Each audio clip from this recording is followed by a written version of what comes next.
Welcome to Toffee TV. It's a free week. The lads are in Dubai, which is nice. Nice for them. Sure. So let's have a chat about Cenk Tosun, because obviously when you spend £27 million on a centre forward, you think you might get to see him play football now and again, Baz. Wouldn't you? Yeah, well that's what you'd think. Yeah. You know, when you bemoan not having a centre forward for 4 months. Yeah. And while the transfer's going on, you're told by the manager that he's the best in Europe for that price and everything else. And you get him through the door, and he's played 143 minutes, I think, in 4 weeks. Which has led to the situation on Saturday. I think it led to the situation on Saturday. I mean, we're not going to have a chat about the booing because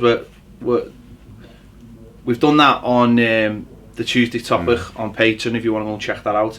But I think that's what that stemmed from. No matter what anyone thinks, that's what stemmed. That's what sort of created that atmosphere.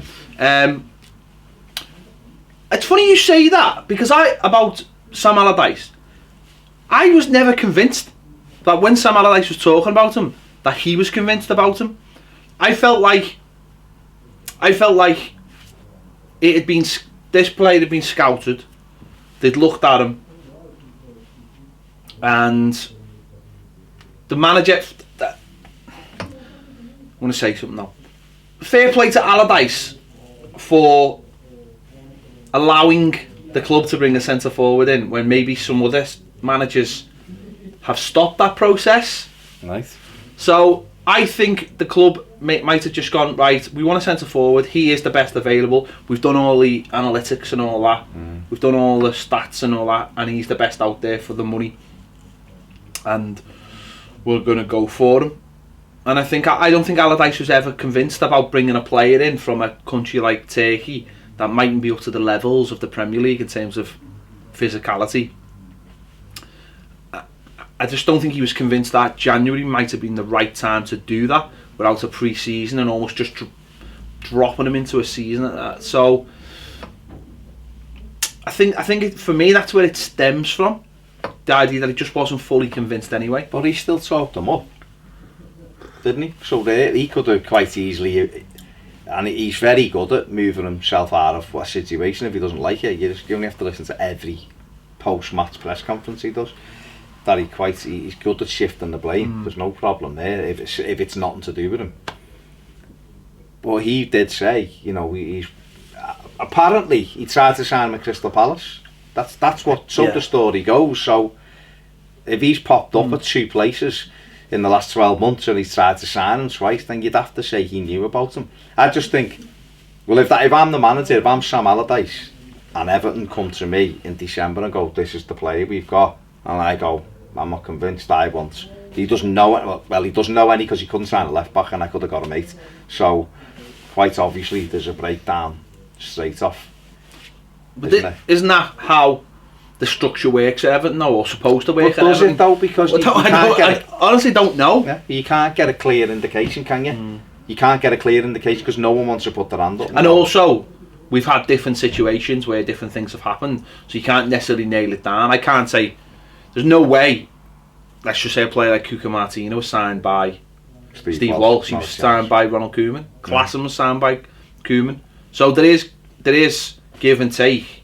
I just think, I mean, what we're hearing, different things we're hearing, and also I don't like this as well. There's different things coming out, and they seem to be coming from Allardyce or whatever about his training. I mean, at the moment the club's leaky as hell. Oh yeah, it seems. It's Martinez defence all over again, isn't it? There's team news and all kinds going out left, right, and centre. But you know, you're hearing that he's not a very good trainer, or he's not up to the levels of training, and that's stopped them. And you just think, well, is it right that those things should be coming out of the club? But it's also come out that his finishing's unreal. That's what it's come from. That's from the training ground, the same source. His finishing's exemplary. Was the actual line he used, and that stuff we've heard anyway. That he's unbelievable, his finishing. So because he doesn't run around like a headless chicken, well, we just sold a centre forward for 100 million. He didn't run around like it. But are they saying didn't run around? Well, hang on. Stop. I suppose being devil's advocate, it's not a case of running around like a headless chicken. They might just think that he's not physically fit enough. I mean, we had the situation last week where everyone's creaming the kecks over Delafeu having a good performance over Chelsea, but in reality, anyone who watched him towards the end of his Everton career knew that if he played for 20 minutes, he was blowing out of his arse. There's being fit to a point where you're running around like a lunatic, like Sandro did, like giving off needless energy, and then there's fit enough just to cope with the Premier League. Yeah, listen, I'm not saying he's. I just think we've got. To me, it just smacks of another player not having a clue how to use him. That is the frustrating thing for me. He scored 1 and 2 for Besiktas. He's got 4 Champions League goals this season. Could have been playing in the Champions League this week. And he gave it up to be on the bench at Everton. Now, if you bring in a centre forward, then bring him in and start him as sub. Came in, full game against, started against Spurs, started against West Brom, and then, we seen him for 11 minutes at Arsenal. Didn't come on in the win against Leicester.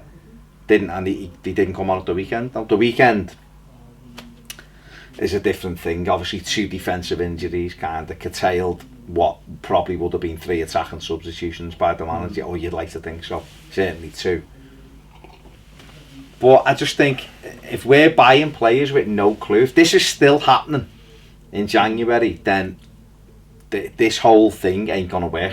It's not gonna work. Well, that's the bigger picture, isn't it? The bigger picture is you sign a player and you don't know what to do with him, because he's clearly not a one-up front player. Clearly he's not going to play up front on his own. He doesn't look like he's got the attribute to play up front of his own. Would you have said Niasse would?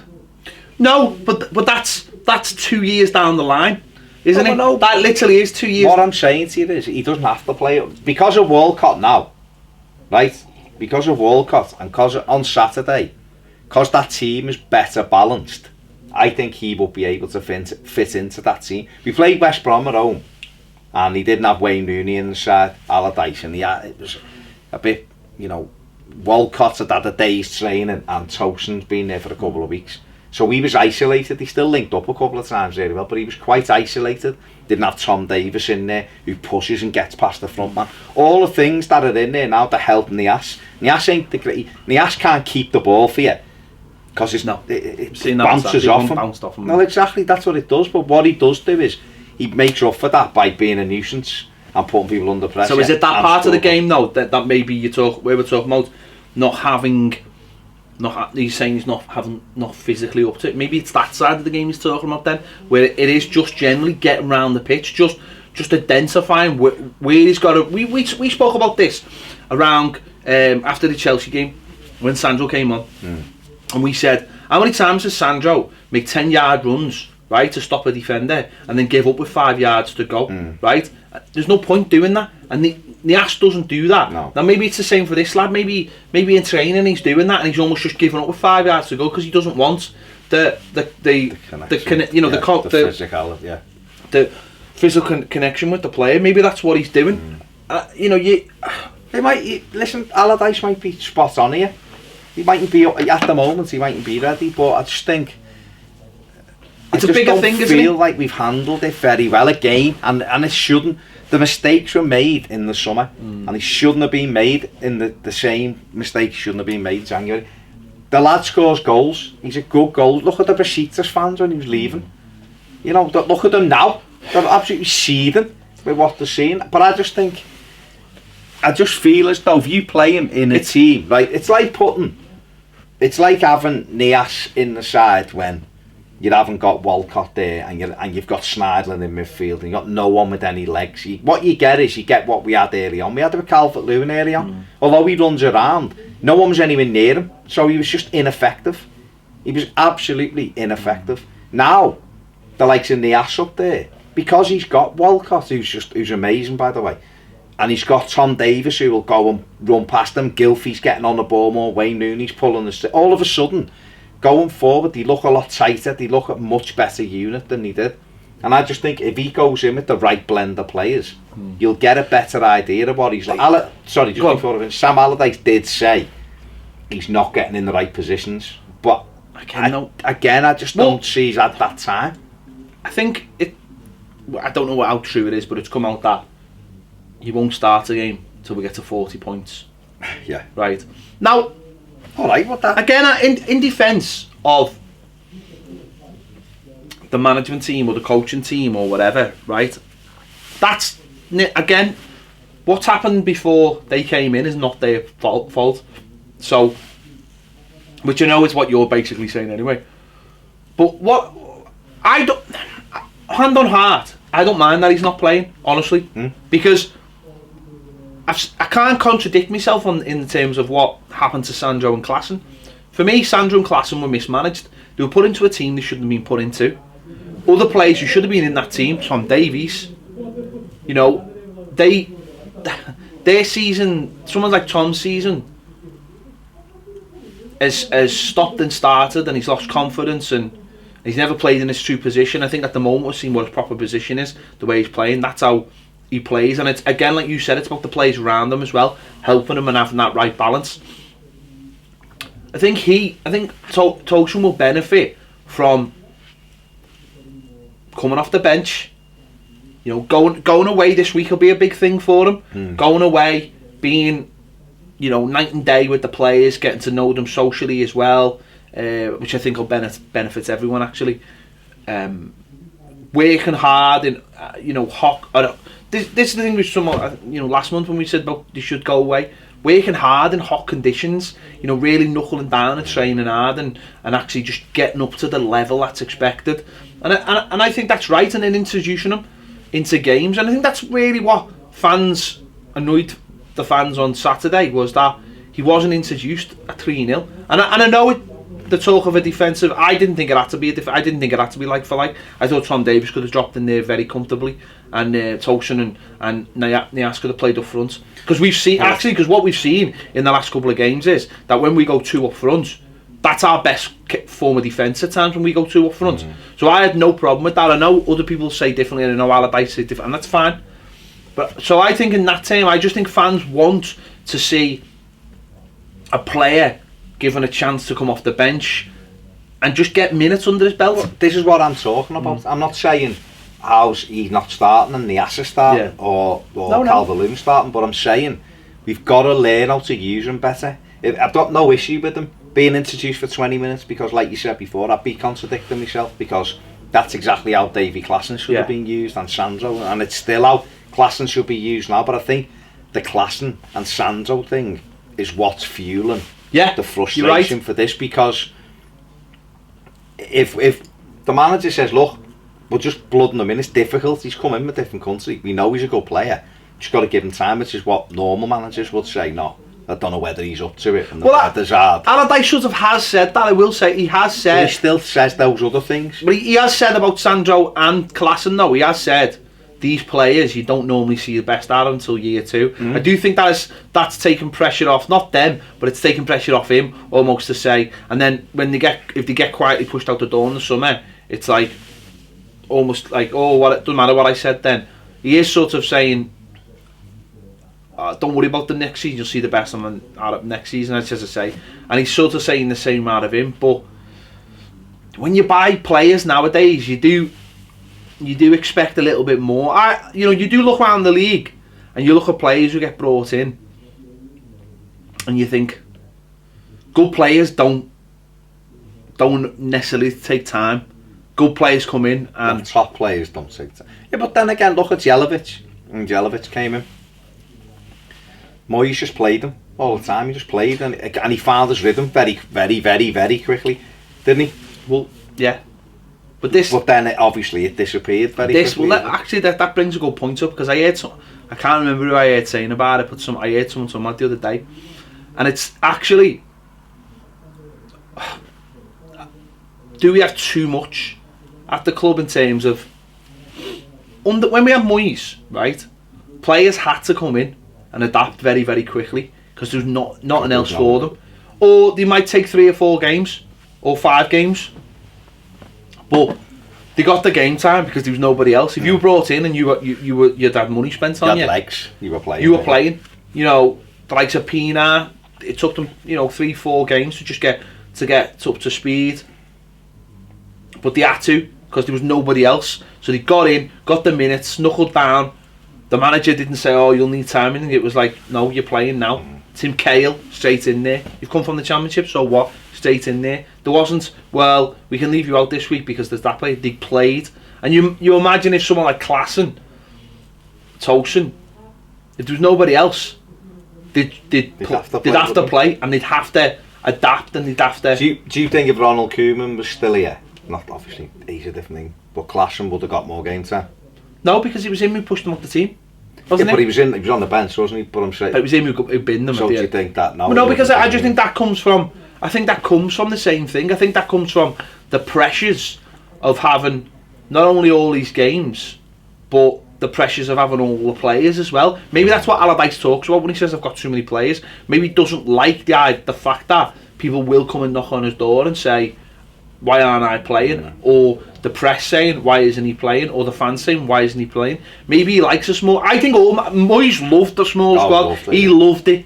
To his detriment, he loved it. Because that's what happened. He got players in who had to play. And most of them, not all of them, I mean, Per Coldrop, he played games and it was very evident very quickly. But I suppose that's what makes your mind up on a player like that as well. It's like almost like, we haven't got time for you, lad. I mean, used to say Per Coldrop, after a year at the club, couldn't have turned out to be a decent... brilliant in Italy, who says he couldn't have been? But Everton didn't have the time. They had to just get that money back and reinvest it very, very quickly and go for tried and tested. And I suppose there's a bit of that as well. It's like anything. I remember when I used to get loads of chipped PlayStation games, and I'd get loads of them at once, and I'd go, after 5 minutes of not being able to do something, I'd go, I can't get through that level. Yeah. Lashed, next one, can't get through that level. Lashed, next one. I never got good at any of them because I was just lashing them because I was playing the next one. And that's what it feels like a bit at Everton at the moment. It's like no one can settle down.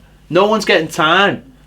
And that's maybe why we've never seen a proper sort of system. I know we've got our system and it's what we've seen on Saturday, really. That's our team, in effect, with a couple of replacements here and there. But that's why maybe at times, certainly under Koeman as well. I mean, imagine we'd started the season and Koeman had gone, right, there's an injury crisis, we've only got 15 players, and I've got to play, But just happened that those 15 players were the best available in their positions. Or one was Sandro and one was Klassen. And it was like, right, Sandro and Klassen have got to play the first 15 games. They've got to. It might have been, yeah. It could be a completely different situation, couldn't it? It could be that Klassen now you go, well, you know what? Those first 5 or 6 games he was woeful, but once he look at, well, I'll give you this one. Look at Sigurdsson, right? Now for me, that price tag hanging over his head. It's got him games. He's got him the games, right? But now I know people say he is Premier League tried and tested, but he was terrible at first. A lot of people were like, "What's going on? What have we bought here? Why have we?" But as it slowly progressed, and he's played, and he's played, and he's played, he's found his feet. He's found his role in the team. Don't get me wrong, that comes from having other players in the team like Rooney and probably Walcott as well, taking that little bit of pressure on the other side. But you found him now, and he's starting to. Every time he plays, he does things well. He's a key player now, isn't he? Exactly. All of a sudden. So, but because he had to play, because some of his performances were worse than Klassen's, I'd say. Some of them, some games. You didn't see the City game. Was Klassen terrible in it? No. But I'm just saying. That was his first game, and he was terrible. But the ones I'd seen, some of the performances were worse than I'd seen. Of course, they were terrible. He's like that now, isn't he? But I think for the likes of him, like you say, the issue isn't he's not starting. But my fear is here already. It's like, is this going to be another one where it's just another 27 million? And it's like, we thought he was good, but without giving him the go, you've got to. It's like anybody. If we bought someone from the Premier League and you went, he's not settled here. You've got to blood them in at some stage. Isn't that where the club have got to be a bit more positive about these things? And like I was saying before about Allardyce, don't tell us the negatives, right? Don't tell us the negatives.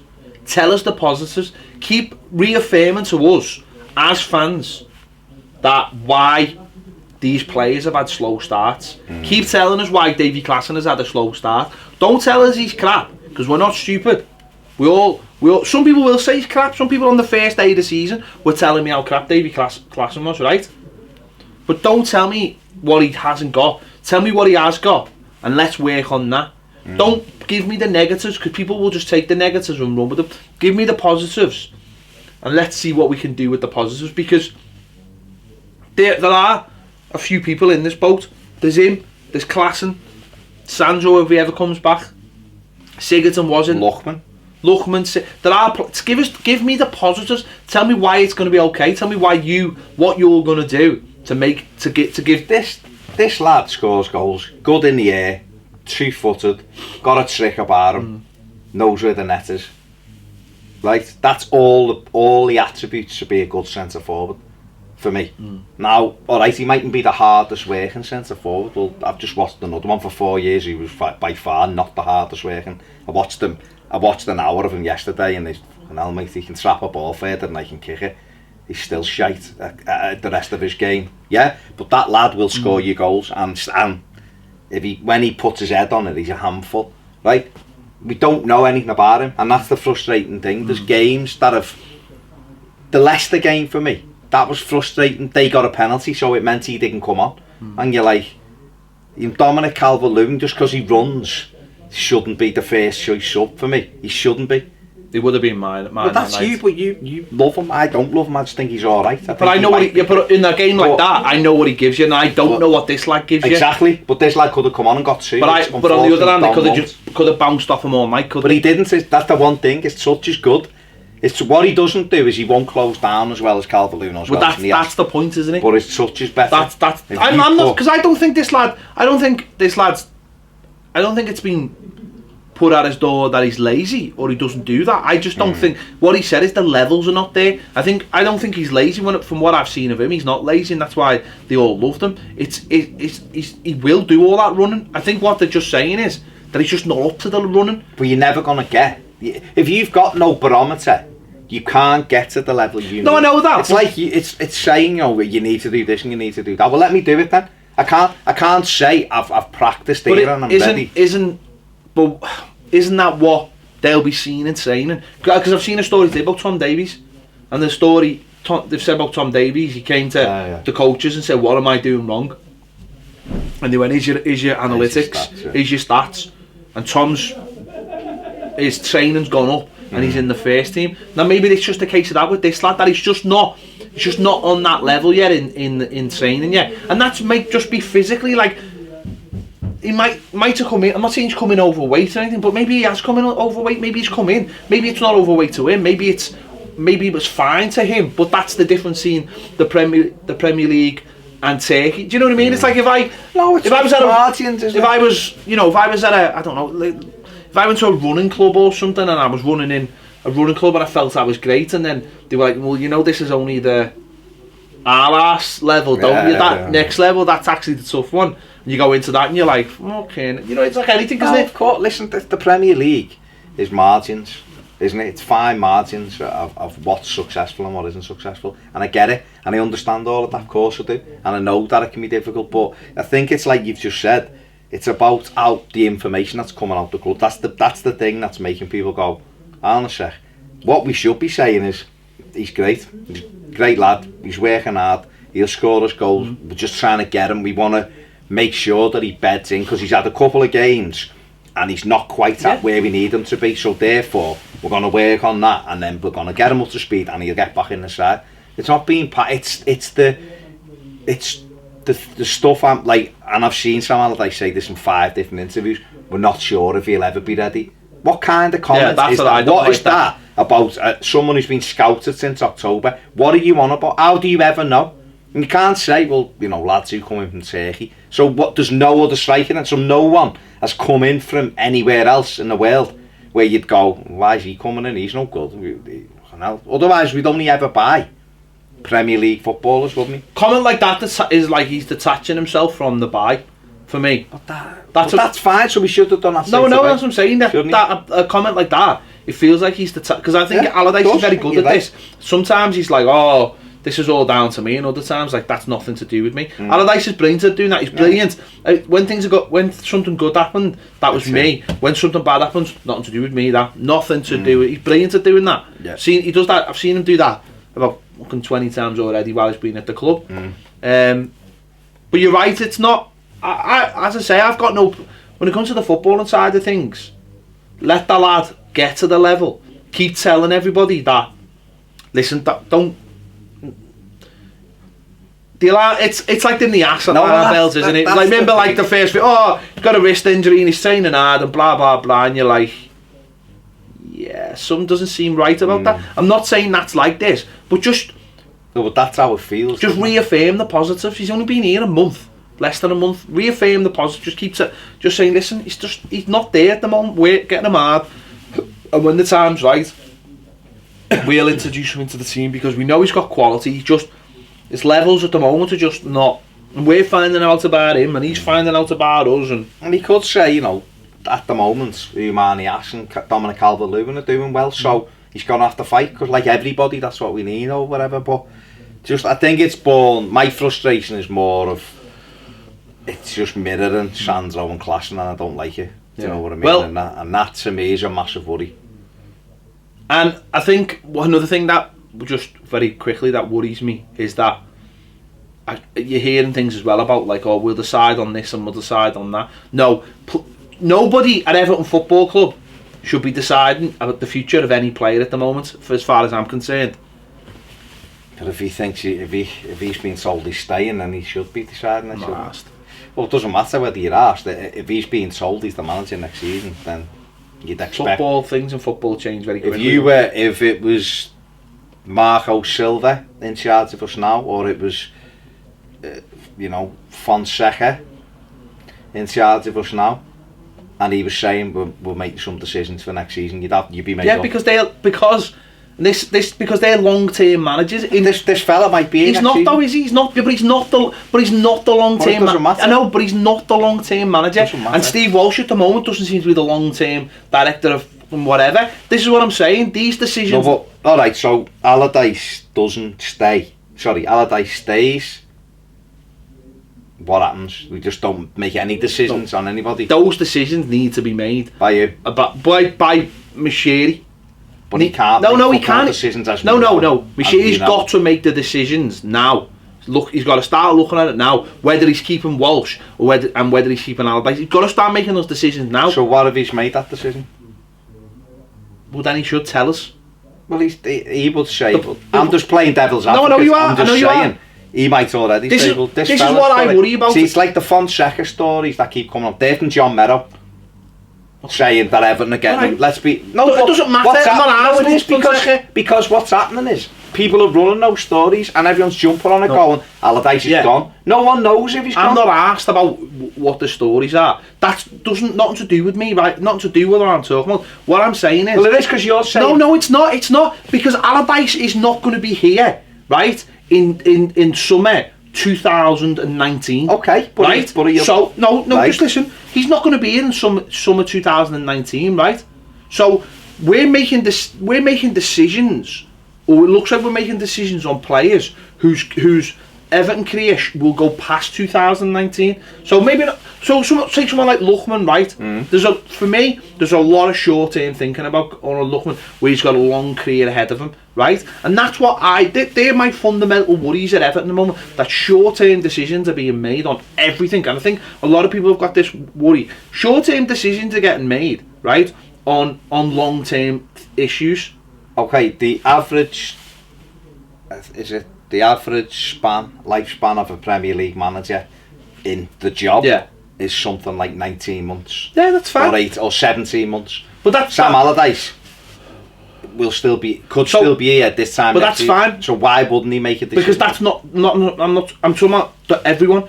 Steve Walsh, who was brought in to be the long term, there's a massive question mark over his head at the moment. So if you've got question marks over the manager and the director of football, how can you be making decisions about people on the pitch? I'm not saying you're wrong, but I'm saying to you, Farhad Mashiri could sit here anytime he wants.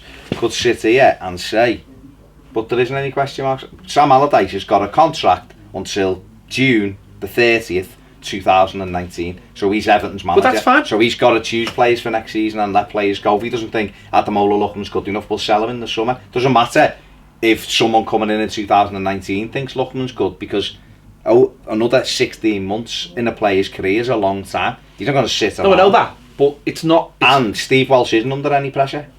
People are writing it because they're getting fed. I think Steve Walsh is under pressure. He probably is. He probably is, and I'm not saying that. No, I'm saying what Farhad Moshiri might say. He might turn He might. But what he says and what he thinks and what he does are completely different things. And I don't think Steve Walsh is going to be Everton Football Club's director of football come next season. I really don't. Okay. And that's, I'm not saying he will. I just don't think he will be. I'm not saying he will or he won't. Moshiri, I think Moshiri might clear the decks. I'm not saying he will or he won't, but I think he might. And that's what I'm saying. Well, the story's coming out today that he doesn't even want a director of football now because he doesn't work. Well, I think he needs something. Yeah, but people don't like. See, the problem is, right?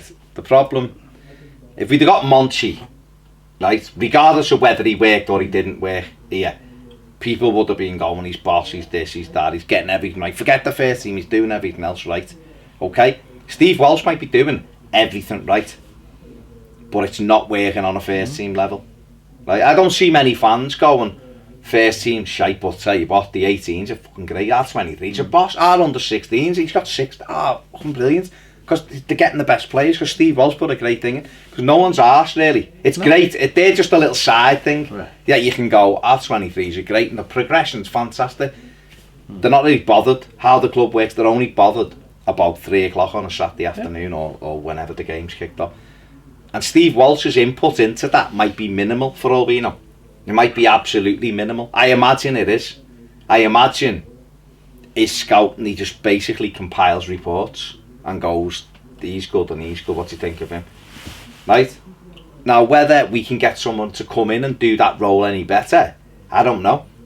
I don't know, because I like I've said to you before, if I was a manager and you were a guy, I wouldn't want you telling me who I was picking for my team, because then I'm not managing as far as I'm concerned. You're giving me players who I don't really want. Look at Conte at Chelsea. He's got players that he doesn't want. So, so you give me people I don't want, and I put them in the starting lineup and they can't do the things I expect, I take the shit and you just sit in the background and go, the next lot, he's alright, try him, he's decent, try him. Well, no, because they're not my players. I know, I like him because he's boss, and I like him, go and get me them too. That's how it should work. That's fine, but it doesn't always work like that. It doesn't always work like that in terms of what that job is, actually, does it? Because we have people who do that job who don't do that as such. They're not the scout and all that. They're just the general manager. They go out and facilitate deals. The connection between the... Well, I think Steve Walsh does do that. I think Steve Walsh does that and Bill Kenwright takes over the negotiation. Well, this is the problem. We don't know, do we? But what I do know is that I'd rather have, let's say, a football man doing all that than like a suit doing that, like a CEO. I'd rather... So what's Steve Walsh? Well, I don't know, but no, but I'm saying to you, in your mind, what is he? Is he a suit or is he a football man? Well, he's a football man. So you're happy with you're comfortable with him doing that job then, or are you? I'm not necessarily comfortable with him doing it because he seems to have made a lot of mistakes. Okay. But I'm comfortable with someone doing that kind of job. As long as there's communication between the manager. See, I think for it, before we finish, I think for it to work, there's got to be a clear process and things have to change. Well, I think what's happened is, for as far as I'm concerned and the stuff that I've read around and things that have been said and everything, I think he's come into a structure that isn't set up for a director of football, right? So therefore, he's knocking his head against... People don't want to give up stuff that they had to allow him to fully do that job. And we're not set up to run. It's like you said before, we spoke about Bayern Munich and like some Matthias Sammer and stuff like that. They're set up with a very clear structure of what it does, so it's easy. But Ajax are the same. It's easy to go into there. Feyenoord, I mean, we're talking about Marcel Brands over a Feyenoord. I think it's Feyenoord, who will link with quite... PSV. Or PSV rather, and we'll link with quite strongly with him. You know, and we might get him, because if you give them money, football people will come, because that seems to drive them. But then again, our club mightn't be set up to suit him. So we can start doing the same stuff. I suppose again. it's just different places at different times. Liverpool have one head of recruitment. You don't ever hear his name being bandied about, but they've got one. You know, a lot of clubs have them. It's just that they just seem to have different responsibilities at different places, and I suppose it's getting on the same page, isn't it? It's being on the same page as each other, and like almost like planning out when you buy someone like Tosun, just having a plan, like a clear plan. Right, listen, we've watched this. I've watched this player. Do you like him? Yeah, right. I've watched him. He might take 3 months to settle in. By the way, have we got a clear action plan for those 3 months? Not only on the pitch, off the pitch, on the pitch, off the pitch, and actually how we deal with it in the media or publicity. So you say, right, I've looked at him, he's a good player, he's not up to our levels, but that's because of where he plays. You're going to have to give him X amount of training and all this to get him going. Right, well, how does that work with playing time? Right, well, we introduce him here, which all these things might have been done for all I know. Right, well, how do we deal with that from the public relations point of view? Because you got this lad, do we give him a big fanfare? Do we, get your shirt and all this, or do we introduce him quietly and introduce him, he's one for the future, or blah blah blah? How do we manage expectations? I'd like to think these things go on and you don't just buy someone and go plunk. I'd like to think those things go on, and that's from a layman's point of view, me just looking from the outside thinking, right, let's just calm expectations. And maybe that's what Sam Allardyce is doing, but they're not, for me and for you, like you just said, they're not doing that in the right way. Build up the positives and saying we're working on all these brilliant things, and we're gonna make yourself look better as a club, make yourself look better as a manager. Because all he's doing I'm gonna make him. Because all he's doing at the moment is going, not sure about this player, and then you go, what? You're not sure about this 27 million player? What's he doing? What's he doing? What are them? And then Allardyce is like, yeah, I've just basically sewn you and you up.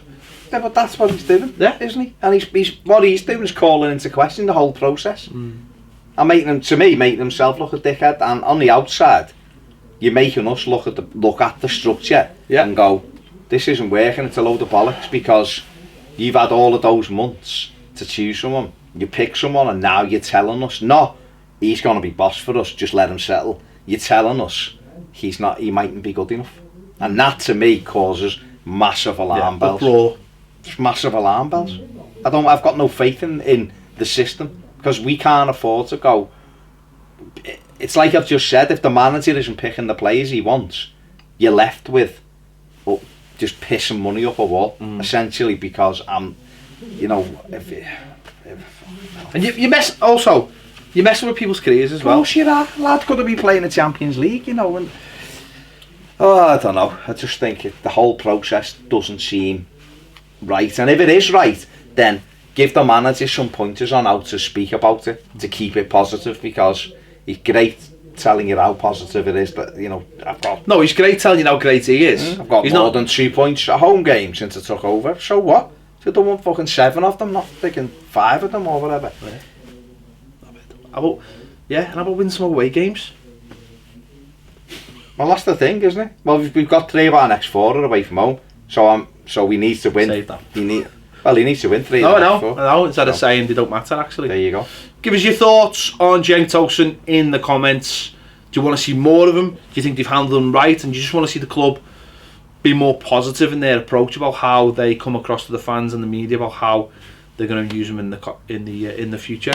As I say, leave your thoughts in the comments. Don't forget, if you haven't already subscribed, please do. Click the bell for alerts, and if you want more videos, join us on Patreon. We'll see you later.